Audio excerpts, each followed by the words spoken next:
I kept telling people on this channel that I was hearing that Wicked was about to become a sensation. From people that I knew working in Hollywood, they kept saying the same thing. Wicked was going to be huge. Ariana Grande was going to be a big deal come this award season. This movie was going to take over in a big way. A lot of people didn't believe that, and now with the movie about to be released, I got the chance to see it, and I can tell you, even with some of that high praise I had heard, this movie exceeded far beyond my expectations. This movie, Wicked, is probably going to make $1 billion, and it is now firmly in the Oscars race. So let's talk about it with legitimacy and the way that it deserves to be celebrated and discussed, because this movie is a big deal, and it means a lot to a lot of people. And the reason I think this movie is catching on, and the reason I think it's finding success, is because it takes everything great about the beloved musical and is able to use a large budget to expand on that musical while keeping true to the spirit of the source material.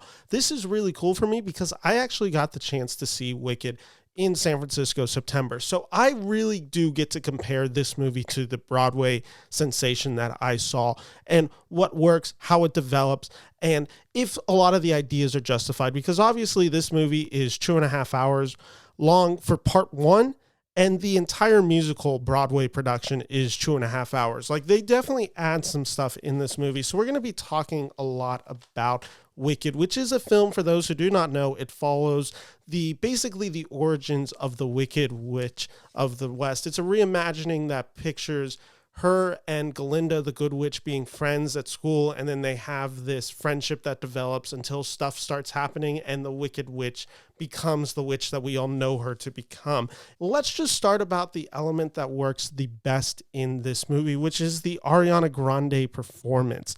And I can't believe that I'm saying that, even knowing the positive reactions that I was hearing from this movie, and, you know, being pretty pro Ariana Grande in general. Like, I'm not going to say I was this huge fan by any means. Like, I would say I'm pretty neutral on her altogether, but I like some of her songs, and I think whenever she's on SNL, she's very comedically gifted, so I thought she was always going to do a fairly good job in this role.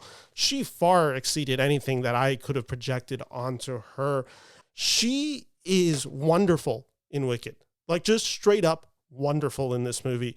She does the musical numbers obviously very well. Like, she's a very talented singer. She delivers the comedy of this movie exceptionally well as well. Like, there is a comedic sensibility that this character, that Glinda, has, this arrogance that Ariana Grande is able to just capture so well. But what surprised me the most out of this performance is there was an emotion to the Glinda story and this friendship between her and the Wicked Witch that I didn't know if this movie was going to be able to capture because of the Ariana Grande performance. This is maybe the part that she is best on in this movie. You believe this relationship of these two enemies turned friends. And that's the big selling point of this movie. The fact that you believe in the character of Elphaba, who later becomes the Wicked Witch of the West, and that you believe in the character of Glinda, who becomes Glinda, the Good Witch. Like, the fact that you buy into all that really helps justify everything about this movie, because a lot of the added runtime in this movie is their friendship being explored. And when you buy more into the friendship, it makes the whole narrative focus and conceit of this movie all the much better. And when you're doing that, it makes the finale all that more impactful. Grande is just game for everything this movie asks her to do, whether it is the comedy of this movie, which, again, she is so expertly comedically funny in this movie. They give her all the funniest laugh lines. You really buy into this kind of brattiness that this character has. But then eventually, when the film asks her to have empathy, like, there's a moment during one of the musical sequences, the song Dancing Through Life, where there is a level of empathy, regret that the character of Glinda needs to express for the audience to buy into this scene and really just buy into the whole idea of this movie. It's probably the most important scene in this movie, especially in developing this character and Elphaba. And the actual look, the demeanor of her, how she realizes the consequences of her behavior and feels genuine sorrow, completely buys you into that moment. And it's just a powerful moment that really does show Grande has a lot to offer as an actress. And it's why I am comfortable at saying that Ariana Grande is a contender for the Oscars for Best Supporting Actress and possibly even a win for Wicked. I can't believe I'm saying that, but 2 months out from nominations coming out, yeah, Grande is firmly in this race and could even win it. And if you want to hear more about my predictions and what I think Wicked is going to do at this year's Oscars, subscribe down below and I'll be having a video out Sunday where I discuss Wicked as a legitimate Oscars contender and Ariana Grande's real chances to win. Back to this review though, let's spend some time talking about the Cynthia Erivo performance in this. She plays Elphaba Throp, who is the person who will become the Wicked Witch of the West. And for those who do not know, Wicked is a very thinly veiled story / metaphor of racism. And my concern going into the movie is this could become really heavy-handed and very self-serious very quickly, and with just the wrong amount of tone and approach, especially with this character of Elphaba, this story would feel overtly self-serious way too quickly, and I think would lose a lot of its sense of fun. While these ideas and topics are important to discuss, and they very much are central to Wicked, there is a way to communicate them in a way that feels appropriate for what this film and this story is trying to achieve. And I thought there was a film that existed that was just going to be far worse. Essentially, there is a worse draft of this movie that probably exists, where this film is far too heavy-handed on the now and draws direct parallels to now, i.e. the wonderful Wizard of Oz being a stand-in for Donald Trump. Like, that's a version of this movie that could exist, and I'm glad it doesn't, and I'm glad it doesn't because I think Cynthia Erivo is really able to add a dignity to this performance, and she allows the story to be about these ideas and these concepts without actually making it the forefront of it. It allows these ideas to come organically, and I think she is such a gifted actor, especially as we're going through some of the emotional moments. She really adds an emphasis of sympathy and understanding and just the ugliness of the prejudice that is in the hearts of the people of Oz, and how that can really just cause destruction in one person's life and really make them question their self-worth and have a lot of self-doubt. And I think Erivo is really compelling doing this, and she is a performer that gets better as the film goes along.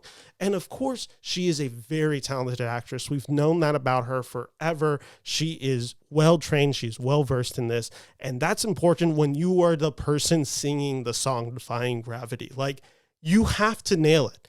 And I'm glad to say, as a performance, as a musical performance, Cynthia Erivo nails Defying Gravity. Like, you couldn't have asked for a better performer to deliver this song. I found Wicked to be quite a comforting movie because I think when you strip down the story to its core, this is a film that follows a person standing up to a status quo that is cruel, and ends with our protagonist defining their own story and standing up for what is good and right. It's a simple message, and I think it is fair to argue that it is very heavy-handed in this film, but I found it to be quite effective. And I think some of the reasons I found it effective is where the story is able to build from the musical. And that's specifically with the animals in this film, who are kind of the basically being blamed for everything going wrong in the world of Oz. And we follow this character, Dr. Dillerman, played by Peter Dinklage. He is a teacher at the school Glinda and Elphaba go to. And it's essentially, we see these animals going underground and awful stuff being revealed that people are lying or mischaracterizing the animals. Speaking of aspired casting, I think Jeff Goldblum is exceptionally really good in this movie as Oz. He is the quintessential showman. He is all charm, no substance. And Goldblum plays him that way. And he's having a very clear, devilishly good time with this role and fits the tonality well. And then when the character is asked to be a bit more serious or a little bit more menacing, Goldblum can turn it on. I think he's very talented in this role, playing somebody who is selling something that he is not able to deliver on. And the same is true with Michelle Yeoh. She's a very inspired casting in this movie. She does have the issue where she is essentially just talking through rhythm through her song portions. Luckily, she doesn't have a lot of singing to do in this movie.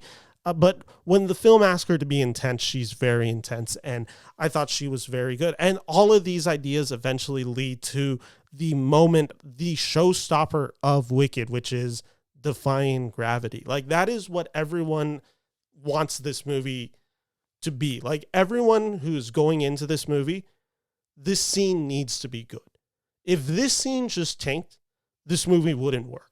And people would be walking out of the movie and saying, well, that's a huge disappointment. Quite literally, it is the most important moment of your movie. And Erivo and Grande are up for the challenge. And I think the film gets there to about 80% in Defying Gravity. I will have to admit, there were moments within this showstopper that I found a bit disappointing. Not enough to say that it's bad in this moment, just enough to say that, like, it got there like 80% of the way for me. And had it just gone to 100, I would have been like on cloud 9. I noticed the lighting, especially in this movie, but specifically during the scene, Defying Gravity. It's just bad at times. Like, it's the characters are either too cast in light or too cast in shadow. It's sometimes very hard to make out with what's going on. The CGI flying just doesn't look great. It's a technology that they've always struggled with, but in this movie, the CGI flying looks really bad, and it all kind of ends in the flying sequence, so that has a bit of an issue where I'm just like, oh, this feels a little green screen. It just took me out of it. And it just takes something of a grand finale and just makes it feel a little bit less impactful. Even if I still think this scene is overall pretty well staged and the emotions especially are very well realized, it is essentially, though, my biggest criticism of this film is at times I just don't think the film is up to par in its special effects and its lighting. And the magic is lost. The magic effect that John M. Chu is trying to create within Wicked is lost because this is obviously based on extremely famous iconography in The Wizard of Oz, which looks a very specific way. And it's a beautiful film to watch and look at. I just rewatched it again less than a year ago. And when that illusion is broken, when you feel like you are watching, for lack of a better words, a movie, when you are not transported to the world of Oz and you're just like, oh yeah, this is kind of CGI I'm watching, it loses a lot of that magic.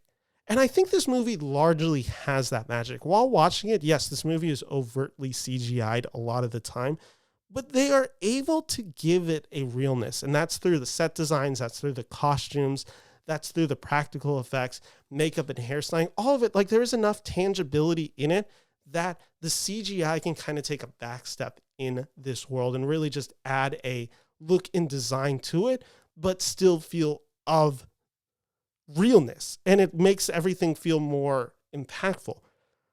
The sequences that I'm talking about, like, there are two sequences in particular in this movie that I can think about where we're following an aerial sequence and a scene in a field. Those moments in the movie, I was just like, oh yeah, I'm just kind of watching CGI happen.